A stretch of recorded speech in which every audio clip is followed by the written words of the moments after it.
Hey, I saw a bunch of you went to the zoo yesterday. Yes, we did. How was it? It was great. Did anybody know? Was it like super hot?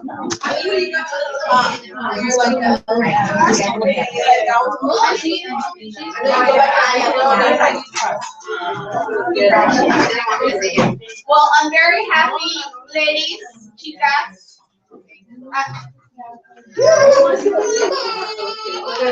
Taylor, right here. Thank you. So I'm very pleased to bring to you Miss Jennifer Lindemann from the family room, San Diego Family Room, and she is one of the few people that is actually certified in instruction of car seat safety. So how many of you have seen pictures on your Facebook feed or your Instagram where people take pictures of their kids in the car seats and it's like all wonky and you don't know what to say or how to make sure if it's correct? So today we're going to go over that with Jennifer, okay? So be sure and take really good notes and ask her if you have any questions, and we have handouts, and if you need a refresher. Okay, so I'm going to scoot over here.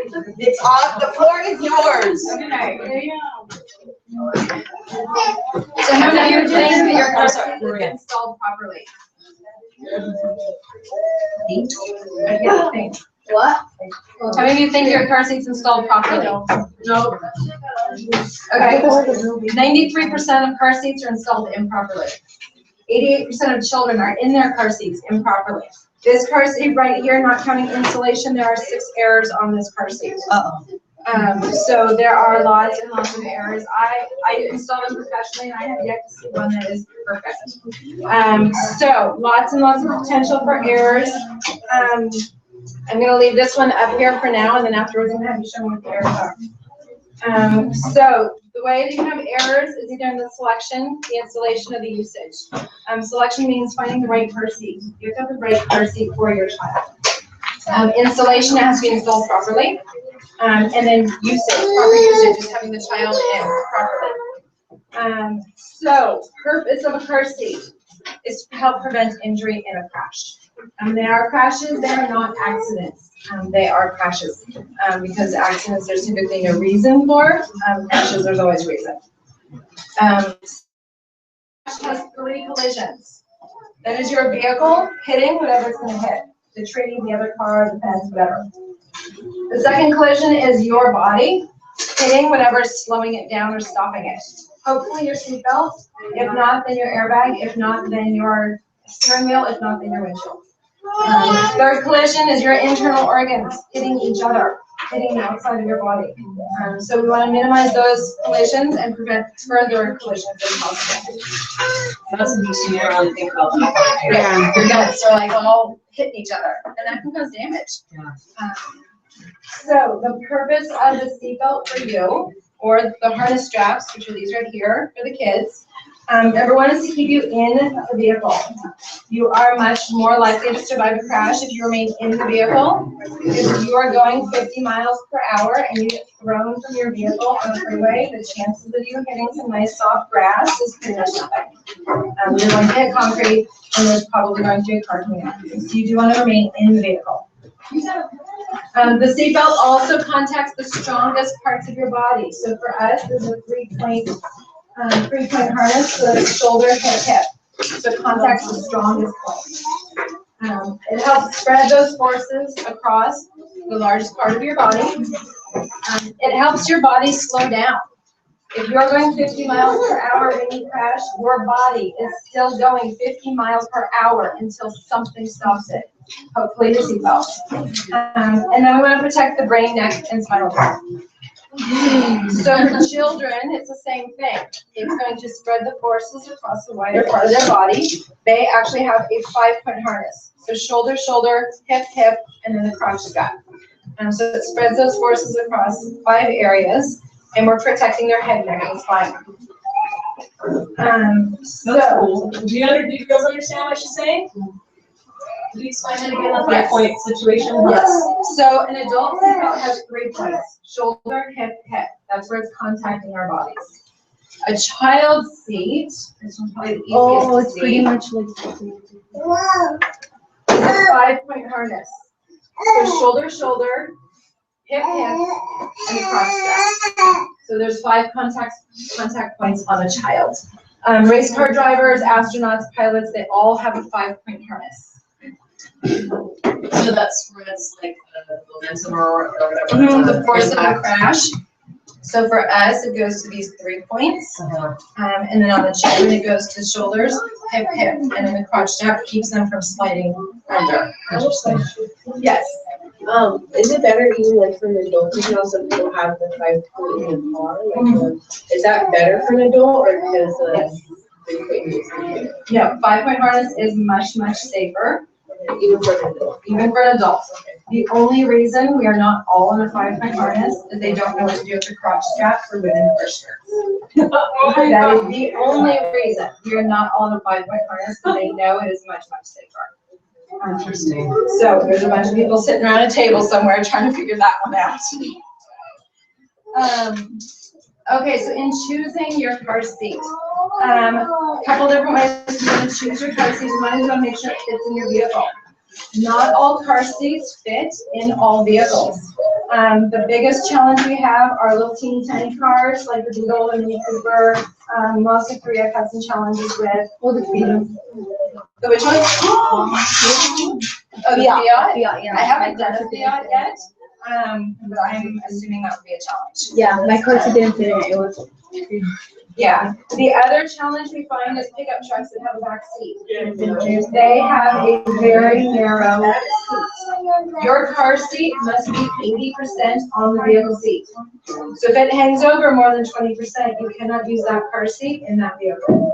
So pickup trucks are a challenge. Now when I say fit, it's not just the footprint of the seat, but the back of your car seat. So this is a rear facing car seat. So my vehicle is going this way, my driver is sitting here.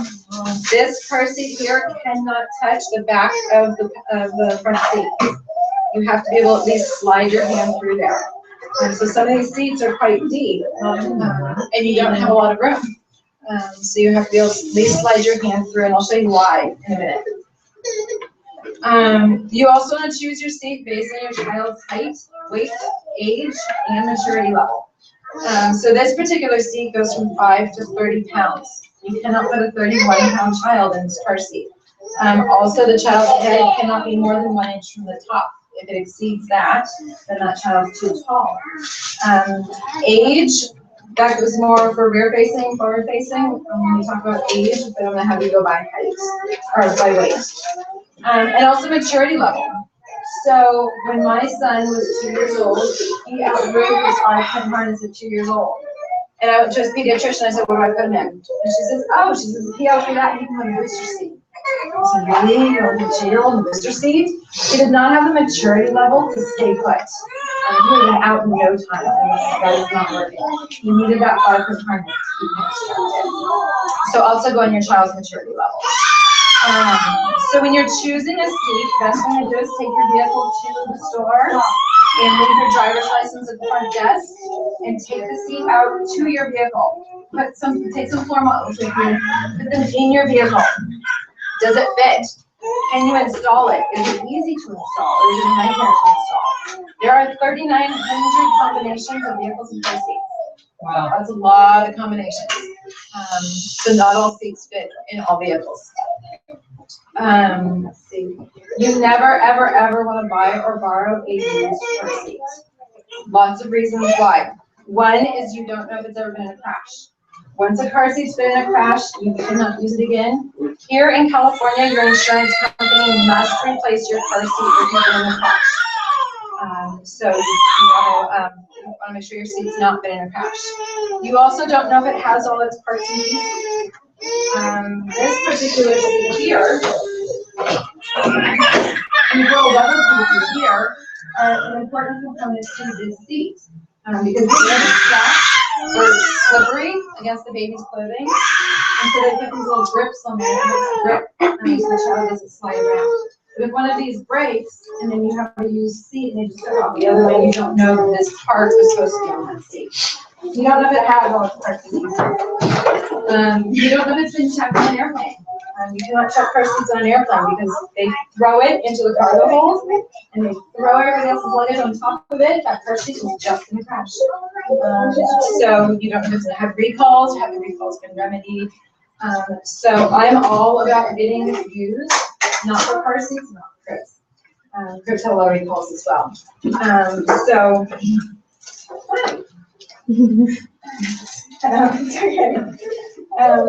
So this is one thing you do want to spend the money on, and then get your clothes and your high chair and your stroller and toys and all of that if that's the case. But you never want to buy or borrow used car seat. I would not take a car seat for my sister. And she's like, this is safety. I know she takes care of her things. But how do I know that that car seat wasn't on the floor in the garage and her kids took their little push toy, rammed it into the car seat? That car seat should have just been crashed. So they're far more delicate than we imagine. They're made of plastic. So we don't know. This particular car seat right here has been in a crash. I know for a fact. Looking at it, it looks perfectly fine. But I know the person who I got it from, and it wasn't a crash. But we don't know because it can cause little stress fractures. It can cause internal parts and pieces to be damaged that we can't see. Also, the straps, the harness straps could have been stretched out. If you use the lower anchors, those could have been stretched out. I'll get into those in a minute. So I don't know if I'm jumping ahead, but what about people who carry their kids everywhere in the car seat? Does that also affect it? If you drop it, possibly, but just lifting it out of the car, putting it in your living room, putting it back in the car, putting it in your friend's house, that alone is not going to cause damage. If you actually drop it, it hits the side of the corner of the table and falls on the floor, possibly. The thing is, we don't know. We don't know if it has damage, and just by looking at it, sometimes you can assess that, sometimes you can't. So that's why we just don't know. And the only way to find out is if you're in a crash, does it work or does it not? And that's not going to find out. Okay, so how your car seat works in a crash. This is a rear-facing car seat, so my vehicle is going this way. Most crashes are front crashes. Everything in your vehicle goes towards the point of impact. So this car seat is actually going to rock this way. It's going to rebound back this way, and it's going to rock this way again. And we want it to do that motion, because as it's doing that motion, it is absorbing the forces of the crash. So if your child is harnessed improperly, your child is just going to ride out that crash with the seat absorbing all the forces. If the child is not harnessed improperly, meaning it's too loose, the car seat can go this way, the child can go this way, and they can meet in the middle. That is that force collision for your child that we're trying to avoid. So it does that rock and rebound, which is why we don't want it touching the front seat. If it's wedged up against the front seat, it can't do that rocking motion. It's going to jar, which is going to jar the baby's head, neck, and spine. Yes. No, you know that what you said when if they're the zipper is not properly tied down and the baby's gonna bounce. What's the proper way to put it? Because like for me, like the car seat, I fixed it like so many times that it's annoying. Like my son right now is like it's a little bit loose because if I tied it down, it's gonna be like dropping him down to the point that he's not able to move and he gets fuzzy, he won't stop crying until I take him out. Okay, so you want it snug. You want to not be able to pinch any slack in the harness straps. He needs enough room to expand his lungs, but not enough that you can sit up and move. How old is your son? 10 months. I'm sorry? 10 months. 10 months. Usually when babies are screaming in a car seat, it's an angle issue. I would look at the angle of your car seat, make sure it's the proper angle. Is he flying out, is it this kind of a seat or this kind? It's like the carrier with the base? Yeah. Okay, so if it's a carrier with the base, then I would say it's most likely an angle issue. Because I find babies that are in this type of seat, if they're fine in the carrier, everywhere else, But then you put them in the car and they scream the entire time, that's an angle issue. Because what my dad told me to do, because we put like a towel on the base, because if you put it the base, the baby's gonna be it's gonna be, yeah. It props like this, No, it's gonna be up. It's gonna be So up. it's out and Uh-huh. around it. If you put the towel on the bottom in the base, it will be like straight. Okay, so check your angle, and there's different ways you can check your angle. This particular one actually has a little angle where the green has to be between the two lines. I've seen some where you can see It's like, orange in those circles. Others I've seen where it says this line must be parallel to the rail. So check your angle. The other thing is you don't want to use a towel because they can compress over time, which leaves no drill. yeah. Use a pool noodle. Have a pool noodle. What is that? Like what? A pool noodle? Oh, okay, and, when you see kids in the swimming pool with those big, long. Yeah, I know, like- foam tubes, you can take one of those and you can cut it, easy thing, cut it with a knife. Cut it so it's about 10 inches and use that, and you don't compress it much. So you use a pool noodle. Yes. I have a question, those Mexican are like, for like bird facing and front facing later. Well, I bought one for my daughter and she's 7 months. Because she hated like being like in the pool, and so I have it kind of like, it's supposed to like, recline, I guess, so it's kind of like the bird facing. Right. But I don't know if she's like properly putting it, because like the head part goes up and then like the heart, it's like a lot of pieces to it. Okay. So I just don't know like how to put her in, like how to like make sure she's safe. How am I supposed to know? Okay. That Mercy does so much. Okay, so best thing to do is read your manual. If you read one manual your entire life, this is the one to read. Also, when I'm finished, I'm gonna tell you all how to get persons checked for free. So I'll tell you where you can go to get checked for free. I'm also gonna say how to get free seats. So remind me again, and go get your seat checked by a professional, so that's what it is. I'll tell you. Okay. Let's see, so we talked about the manual. You definitely want to read your manual. Your manual will tell you every single thing you need to know about your car seat. So little things like there is a particular seat that says you have to take this out at 11 pounds. This little insert in here. There's another one that says you have to take the lower insert out at 22 pounds. There's some car seats, your handle has to be up in the vehicle, some have to be back, some have to be in any locked position. All that information you will find in your manual. It will tell you everything you need to know. When I go do an install for people, first thing I ask them for is their manual. And I sit down and I read it, because it's gonna tell me the specifics for that car seat. Okay, so I'm gonna run through the different types of seats. Just so I know kind of who has what kind of seat. How many of you have the infant carrier with the base? Infant carrier with base. This kind of seat, where you take it out of the car. Okay. Okay. And how many of you have this kind of forward facing or rear facing? Okay. And then anybody have a second booster seat? Yes. For my son, I have the one that. Okay. I started he's gonna be 7, Okay. but he weighs like 5 pounds. How tall is he? 47. Okay, he still needs to be in a booster. And when I'm gonna run through the different types of seats, and I'm gonna tell you how to know if he can get out of a booster if he has to get in. By law, he has to get in. One of those? So they're 8? In a booster seat, not necessarily 5. Yeah, with the seatbelt, right? With the seatbelt, Yeah, no, that's the one we're in right now. Yeah, and that's fine. Okay, because I heard that you have to be 80 pounds. No, that's an old law. It's now 8 years old or 4'9". That's the current law. And I'm gonna show you a 5-point test that you can do to know when you Yes. Okay, so I don't know what it is, your kids can forward facing We have to write, a lot of people have like, I don't know. You guys, someone's asking you a question. Okay, the law is no longer 20 pounds, and I'm gonna go through how you want it right now. Okay, so this seat is a common seat for newborns. It's called an infant only seat. This seat will always be rear facing. This is never gonna be a forward facing seat. You always wanna know the height weight limits for your seat. So I know this particular seat is 5 pounds to 30 pounds.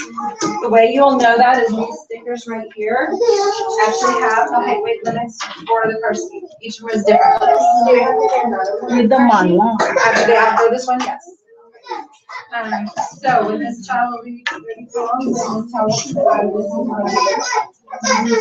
you never want to modify your seat. So if it did not come out of the box, it is not going in your car seat. So things like this, very dangerous. This can come off in a crash and hit the baby in the face. These cute little fuzzy things right here, no good. These are the number one cause of ejection from a car seat. What? Would they sell those at the Yes, they do. Why would you give us something that could not? Can you see just They what sell she's those pointing at to? like any. I have those. I have that car seat, but it comes cute. Not exactly like That big, it's fine. If it came out of the box, it is okay to use on your seat. So this little insert is fine, it came with the seat. But the cute little fuzzy ones that go up and down, they're good. those like controlling the car seat. Here's what came with the car seat. Any extras that they try and sell you, they're actually dangerous. So no extra little padding here, nothing goes under the baby. So nothing goes between the baby and the seat, nothing goes between the baby and the harness straps. So not even like a baby blanket or anything? Nope, one layer of clothing, that's it. One layer of clothing, if it's cold out, you put a blanket over the harness. If it's snowing, then lots of blankets over the harness. Well, if you go out there, have you around it, like when it's, if it goes around your car seat and it has air and fur and it's around it, that's okay. Yeah, is that? Would it come out of the box of your car seat? Then no. If it did not come out of the box, it does not go in your car seat. Okay? So if it's cold out, you harness the baby in one layer of clothing, put a blanket over that. You can also, if you have a jacket that does not have a hood, you can put the jacket on the baby backwards over the harness straps. If it has a hood, not a good idea, because it can cause suffocation. So no hood, it's okay to put on backwards. I was gonna ask about there's one that wraps around the whole car seat, but then that's not when I'm on the car, because then I can't put the belt. Yeah, so all the little extra things that you snap on here and provide shade and cover and all that, not in the car. If you want to use those in your stroller, that's fine. If you want to use those in the house, that's fine, not in the car. So when you're in the car, there's nothing on the seat that did not come out of the box. I don't know if this one calls these things. Which one? These things. Toys. That's Toys. Oh, toys, thank you. Okay, so for a rear-facing car seat, your harness straps, keeping the baby in, the harness straps are at or below your shoulders.